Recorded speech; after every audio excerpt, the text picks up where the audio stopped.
Hello students, स्वागत है आपका इंग्लिश एग्ज़ाम विथ एसएसपी। आज इस चैनल के माध्यम से हम यूपी पीजीटी 2022 से रिलेटेड जो टॉपिक्स हैं वो करेंगे। लास्ट क्लास में हमने जॉन किट्स के ऊपर वीडियो बनाई थी, जो कि काफ़ी फेमस पोइट थे हमारे, बहुत ज़्यादा। उनके जो पोएम्स हैं वो आपको 10th और 12th क्लास में भी दिख जाएंगे, और उनके पोएम की स्टार्टिंग यही होती है। जितने भी उन्होंने पोएम्स बनाए हैं, हर पोएम की स्टार्टिंग वो लगभग एक जैसी रखते हैं, और उसमें यही चाहते हैं कि हर चीज़ की ब्यूटी उनमें पता चले, इसलिए उनकी पोएम की स्टार्टिंग होती है the things of beauty and the life for ever. बहुत से टीचर्स, बहुत से स्टूडेंट्स की मीनिंग जानना चाह रहे थे, मैंने उनको बताया भी है कि थिंग्स ऑफ ब्यूटी यानी कि किसी भी चीज़ की सुंदरता तब तक ही रहती है जब तक उसकी इनिशियली जो सुंदरता है वो उसके अंदर होती है। चलिए आते हैं, जॉन किट्स तो हम बना चुके हैं, आते हैं आज के नेक्स्ट टॉपिक पे, जो कि चार्ल्स लैम्ब है।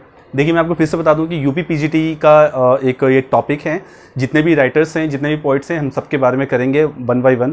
किसी प्रॉब्लम की वजह से वीडियो नहीं बन पाई थी लास्ट 12-15 डेज से, but now we are going to do and going to make today's video. So start today's video.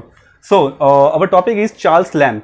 Charles Lamb कौन थे, हमें इनके बारे में जानना है कि चार्ल्स लैम्ब कौन थे। First of all we have to see that as I told you earlier that if we talk about any poet and any author, any writer, then we have to take 4 types: life, causes, work and honest। अगर ये चीज़ें आपने अपने तरीके से कर लिया है, देख लिया है, तो आप इसको अच्छी तरह से अचीव कर सकते हैं, उसके बारे में लिख सकते हैं या उसके बारे में याद कर सकते हैं। और साथ ही साथ मैं कुछ इसके पॉइंट्स हाईलाइट करता जाऊंगा, अंडरलाइन करता जाऊंगा, वो भी आप देखेंगे, उसका एसएस स्क्रीनशॉट ले लेंगे, वो आपके लिए काफ़ी बेटर होगा। चलिए स्टार्ट करते हैं। Lamb was born in 1775। देखिए 1775 में बॉर्न हुए थे। कब हुए थे? 1775 में, और 1825 में इनकी डेथ हुई थी। 1775 में बॉर्न हुए, 1825 में इनकी डेथ हुई। इट मीन्स कि इनकी जो एज रही होगी वो क्या रही होगी? 50 ईयर्स। बहुत ही कम एज इनकी थी, 50 ईयर्स। जो हमने लास्ट टॉपिक में बनाया था जॉन किट्स, उनकी भी एज हमने देखी थी, बहुत कम थी, but I think so he was only 26 years old when he was died. So now he had still 50 years. So 1775 and 1825 was an essayist, fictional writer and critics। देखिए essayist क्या होता है? essayist उसे कहते हैं जो कि essay लिखते हैं, पैराग्राफ को काफ़ी लॉन्ग वे में लिखना, वो essay कहलाता है। और fiction writer इट मीन्स कि आप फिक्शन डाल रहे हैं, इमेजिनेशन डाल रहे हैं उसमें, that is called fictional. Okay, and critics तो आपको पता ही है कि क्रिटिक्स उसे कहते हैं, आप किसी भी चीज़ को क्रिटिसाइज कर रहे हैं, किसी भी चीज़ को उसकी नेगेटिविटी दिखा रहे हैं, बट इस तरीके से कि वो आपको ज़्यादा हर्ट ना करे, पढ़ने वालों को ज़्यादा हर्ट ना करे, बट जिनके बारे में लिखा गया है वो चीज़ उनको अच्छी तरह से पता चल जाए कि ये चीज़ उनके बारे में स्पेशली लिखा गया है। चलिए देखते हैं। His father John lamb was, इनके फादर का नाम था John lamb, who was a clerk, and mother was Elizabeth, who was a housewife। Mother का नाम एलिजाबेथ था and father was John lamb, who was a clerk in a lawyer chambers। Actual I have made this its detail in a PDF form, you can see in description। आपको वहां पे बहुत अच्छी तरह से मिल जाएगा, इसका जो भी मैंने उसमें बता दिया है। Lamb saw very difficulties in his life। देखिए difficulties in his life, हर इंसान के लाइफ में डिफिकल्टीज होती है, पोइट्स की लाइफ में भी डिफिकल्टीज होती है। तो इन्होंने अपनी लाइफ में बहुत सारी डिफिकल्टीज देखी। सबसे पहले डिफिकल्टीज तो ये देखी थी इन्होंने कि इनके पास फाइनेंशियल प्रॉब्लम थी। दूसरी डिफिकल्टीज ये देखी कि इनकी जो सिस्टर थी थोड़ी मेंटली डिस्टर्ब थी, इतनी ज़्यादा डिस्टर्ब थी कि उन्होंने मेंटली डिस्टर्बेंस के कारण अपनी मम्मी की हत्या कर दी। तो उसके बाद जो कस्टडी है वो लैम्ब को मिली, चार्ल्स लैम्ब को मिली। ये एक प्रॉब्लम थी। उसके बाद फाइनेंशियल प्रॉब्लम थी इनकी लाइफ में, उसके बाद हेल्थ प्रॉब्लम रहती थी इनकी लाइफ में, उसके बाद ये स्टैमर थे, थोड़ा सा हकला के बोलते थे। तो ये सभी चीज़ें इनको साथ में लेके चलना था। और लास्ट में हम देखेंगे कि इन्होंने एक अपनी राइटिंग पब्लिश की थी, जिसको एक पर्सन ने क्रिटिसाइज किया था, हालांकि उन्होंने इसका जवाब दिया था सेम ईयर में। चलिए आते हैं फिर टॉपिक पे कि इन 22 सितंबर 1796। देखिए जो भी आपको अंडरलाइन किया जा रहा है समझ जाइए कि वो बहुत ज़्यादा इंपॉर्टेंट है, आपके एग्जाम में आ सकता है। तो 22 सितंबर 1796 में सिस्टर ने क्या किया कि उनकी मम्मी की डेथ यानी कि मम्मी की हत्या कर दी due to illness. Due to illness. आपके एग्जाम में आ सकता है ड्यू टू इलनेस, इलनेस की वजह से उन्होंने अपने मदर की हत्या कर दी थी। चलिए कॉजेज देखते हैं। He joint office of South Sea House London, एक पब्लिशिंग हाउस है, that's name is South Sea House, that is situated in London, but left that office, but किसी कारणवश उन्होंने वो ऑफिस छोड़ दिया।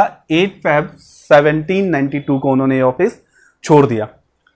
He became alcoholic. देखिए अल्कोहलिक मीन्स कि बहुत ज्यादा ड्रिंक करने लगे थे, ड्रंकन कह सकते हैं। एट ईयर ऑफ 1795 के ईयर में बहुत ज्यादा अल्कोहलिक हो गए थे और इसी वजह से उन्हें मेंटल हॉस्पिटल में शिफ्ट करना पड़ा। कितने दिन के लिए? 6 वीक्स के लिए। ठीक है, यह आपके एग्जाम में आ सकता है कि 6 वीक के लिए किसे एडमिट करना पड़ा था। ठीक है, मैं आपसे बार बार कहता हूं कि आपके जो ऑप्शन आएंगे, जो एग्जाम में क्वेश्चंस आएंगे, वो ऑप्शन टाइप ही आएंगे। सो आपको ऑप्शन पे ही ज्यादा ध्यान देना है। जिसे अंडरलाइन किया गया है उसमें आपको बहुत ज्यादा ध्यान से देखना है। He used to fluctuate his mood. देखिए अपने मूड को फ्लैक्चुएट करते थे, ये बहुत ज्यादा जरूरी भी है। I am repeating that in every situation, in every person's life, there is a different kinds of situation. He face sometimes very sadness, sometimes in depression, sometimes in tension. But आपको घबराना नहीं चाहिए, उस चीज को यूटिलाइज करना चाहिए कि आपके पास ही सिचुएशन दोबारा भी ऐसी आ सकती है। अगर आप अंदर से मजबूत है तो उस सिचुएशन को आप फेस कर सकते हैं, फील कर सकते हैं और उसको चेंज भी कर सकते हैं। तो अपने आप पे भरोसा रखिए, हो सकता है कि आपका वो भरोसा आपको पॉजिटिव वे में ले जाए और आप जो चाहते हैं वो चीज आपको मिल जाए। चलिए टॉपिक पे आते हैं।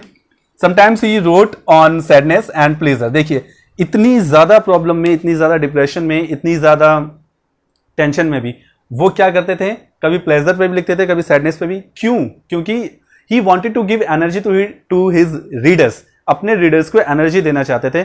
देखिए पर्सनल लाइफ में जो भी चीजें हो रही हो, हमें हमेशा ये कोशिश करनी चाहिए कि हम दूसरों के लिए जिएं, दूसरों के लिए करें और दूसरों को एनर्जेटिक वे में किसी भी चीज को समझा सकें। As a teacher, as a reporter आपकी बहुत सारी जिम्मेदारी बनती है कि आप ये चीजें बता सकें।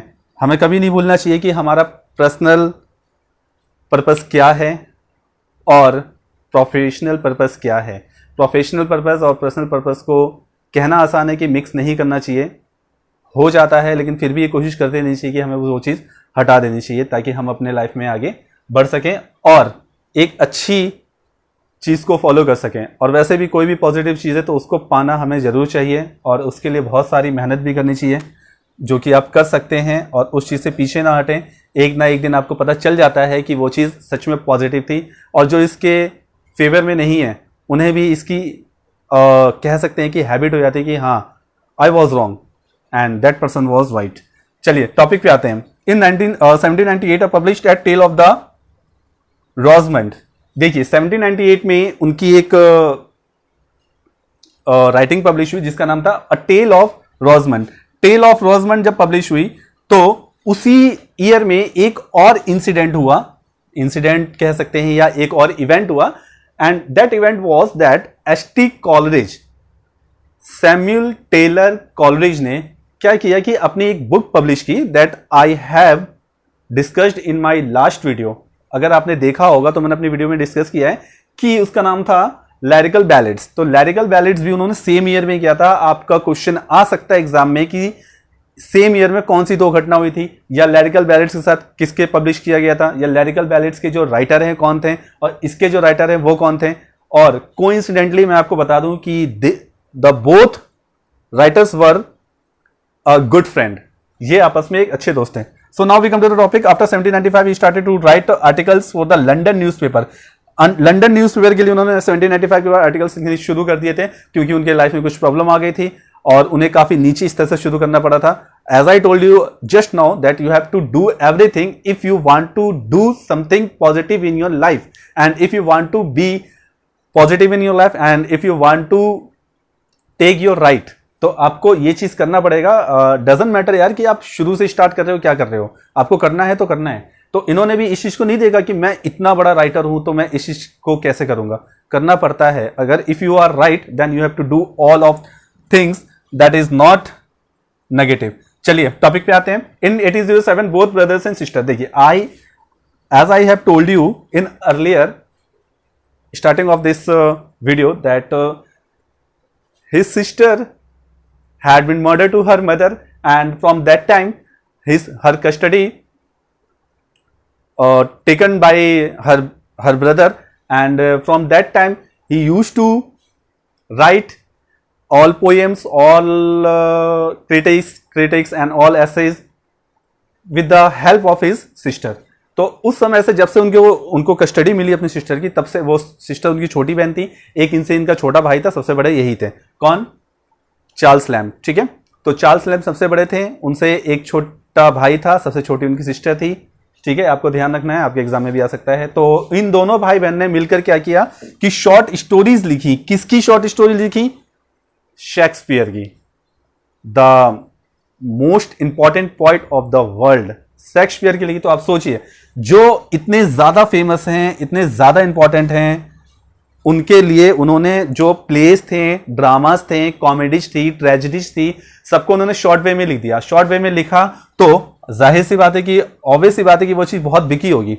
लेकिन आपको ध्यान रखना है कि जो ट्रेजेडीज लिखी थी वो इन्होंने लिखी थी, लैम्ब ने, और जो कॉमेडीज लिखी थी वो मैरी ने लिखा था। आपके एग्जाम में ये भी आ सकता है। चलिए आते हैं नेक्स्ट टॉपिक पे। In 1823 he published essays of Elia. Essays of Elia उन्होंने पब्लिश किया था 1823 में। That became him very famous and gave his name as prince of essayist. उन्होंने 1823 में एसेज ऑफ एलिया पब्लिश किया, जो कि उनको बहुत ज्यादा उन्होंने फेमस बना दिया, उनको उस चीज ने बहुत फेमस बना दिया, और तब उनको एक नाम दिया गया जिसका जो नाम है prince of essayist. So may be in your exam this question has been comes और will be comes that which poet is known as the prince of essayist. So you have to tick Lamb, Charles Lamb. Okay, now we come to the topic. In 1823, Robert Southey criticized. देखिए, मैंने आपको starting में बताया था कि एक point ने उन्हें क्रिटिसाइज किया था, and his name was Robert Southey. I don't know he its gender, may be ये ही होंगे, इट मीन्स कि मेल होंगे. Robert Southey criticise him by saying that his writing hurt the people, hurt the readers via religious manner. उन्होंने उनको ये criticise किया, ये इल्जाम लगाया कि इनकी जो राइटिंग्स हैं वो रीडर्स के रिलीजियस आइडियोलॉजी को हर्ट करती है. इसके जवाब में उन्होंने सेम ईयर में बोला कि नहीं, ऐसा कुछ नहीं है, मैं जो भी लिखता हूं सिर्फ और सिर्फ सोसाइटी के लिए लिखता हूं. मुझे अगर क्रिटिसाइज करना है तो आप किसी और तरीके से करें कि मैं पॉजिटिव वे में लिख रहा हूं, उसको क्रिटिसाइज करें, ना कि मैं किसी नेगेटिव वे में लिख रहा हूं. चलिए, आज का इतना ही था. एक बार रिवाइज कर लेते हैं. लाइफ में इनकी Lamb was born in 1775 and died in 1825. Was an essayist, fiction writer and critics. His father John Lamb was a clerk and mother Elizabeth was a housewife. Lamb saw very difficulties in his life. As I told you that he had suffering from stammering, and he has also suffering from tension, depression, and he was facing the many difficulties like financial difficulties, like family difficulties, like sister burden. बहुत सारी चीजें इसमें आप आगे personally इनको अगर पढ़ेंगे, मैंने उसमें लिख दिया है आपके पीडीएफ में कि इन्होंने एक ओथ ली थी, एक प्रॉमिस किया था अपने आप से ही कि ही वुड नेवर मैरिड, कभी शादी नहीं करेंगे. क्यों? क्योंकि उनको अपने सिस्टर की परवरिश दी गई थी. चलिए नेक्स्ट टॉपिक पे आते हैं. कॉजेस क्या थे? He joined office of the South Sea House London. South Sea House उन्होंने ज्वाइन किया था and left office on 8 Feb 1792. Question आपका आ सकता है, साउथ सी हाउस जो था लैम्ब ने कब छोड़ा? तो आप बोलेंगे 8 Feb 1792. He became alcoholic and year of 1795 में वो एल्कोहलिक बन गए, तो इसके लिए उनको 6 वीक के लिए कहां भेजा गया था? मेंटल हॉस्पिटल भेजा गया था. He used to fluctuate his mood, अपने मूड को फ्लैक्चुएट किया करते थे. जैसे कि मैंने आपको बताया कि हर इंसान को फ्लैक्चुएट करना चाहिए, चाहे जो भी सिचुएशन हो. अगर आप करते हैं तो भी आप जो चीजें चाहते हैं वो आपको जरूर मिलेगी, और पॉजिटिव वे में ही मिलेगी. लोग समझे या ना समझे, आगे चल के समझ जाएंगे. Sometimes he wrote on sadness and pleasure that might give energy and work. In 1798 he published A Tale of Rosamund. Same year Coleridge published the same thing that is known as lyrical ballads, and as I told you that H.T. Coleridge was his friend, और इनके साथ साथ इनके जो friend थे William Wordsworth भी थे. ये भी मैंने आपको मेंशन किया पीडीएफ में. You can see in my PDF in the section of description. So now after 1775 he started to write articles for the London newspaper. In 1807 both brothers and sister started to write short stories, Shakespeare's plays, dramas, poetry, tragedies and comedy. आपको ध्यान रखना है, tragedy किसने लिखा था? Charles ने, और comedies किसने लिखी थी? इनकी सिस्टर मैरी ने। चलिए, in 1823 publish the story of Elia that became him very famous and gave his name, क्या नाम दिया गया उन्हें? प्रिंसेस ऑफ एनालिस्ट एसेइस्ट का नाम दिया गया। इन 1823 रॉबर्ट साउथ क्रिटिसाइज, इनका नाम आ सकता है किसने इन्हें क्रिटिसाइज किया था, और डेट भी आ सकती है कब किया था। By saying this that his writing hurted the readers in religious way, तो उन्होंने इसी का इसका जवाब भी दिया था कि नहीं ऐसा नहीं है, मैं जो भी लिखता हूँ समाज के फायदे के लिए लिखता हूँ और उसके पॉजिटिविटी के लिए लिखता हूँ। And I personally feel that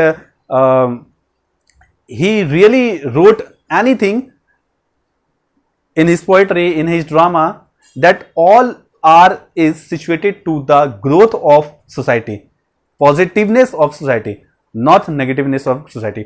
So hope so कि आपको ये वीडियो आज का समझ में आया होगा। कुछ प्रॉब्लम हो तो आप कमेंट सेक्शन में मुझे लिख के भेज सकते हैं, और लास्ट वीडियो जॉन किट्स सुनाई थी उसमें भी कुछ प्रॉब्लम हो तो आप मुझे कमेंट सेक्शन में लिख के भेज सकते हैं। इसका जो PDF है वो मैंने आपको डिस्क्रिप्शन में डाल दिया है, आप इसको पॉज करके इसका ये देख सकते हैं जिसमें अंडरलाइन किया गया है, वो भी आप देख लीजिएगा। और किसी में भी अगर प्रॉब्लम आए तो कमेंट सेक्शन में आप लिख सकते हैं। PGT यूपी PGT जो इंग्लिश है उसका एग्ज़ाम बहुत जल्द होने वाला है, मे बी सितंबर के एंड या अक्टूबर की स्टार्टिंग में हो जाए, तो आप लोग इससे जुड़े रहें, पढ़ते रहें, और किसी भी टॉपिक में प्रॉब्लम हो तो आप पूछ सकते हैं। तो मिलते हैं नेक्स्ट वीडियो में नेक्स्ट टॉपिक के साथ, तब तक अपना ख्याल रखिए, पढ़ते रहिए। Thank you.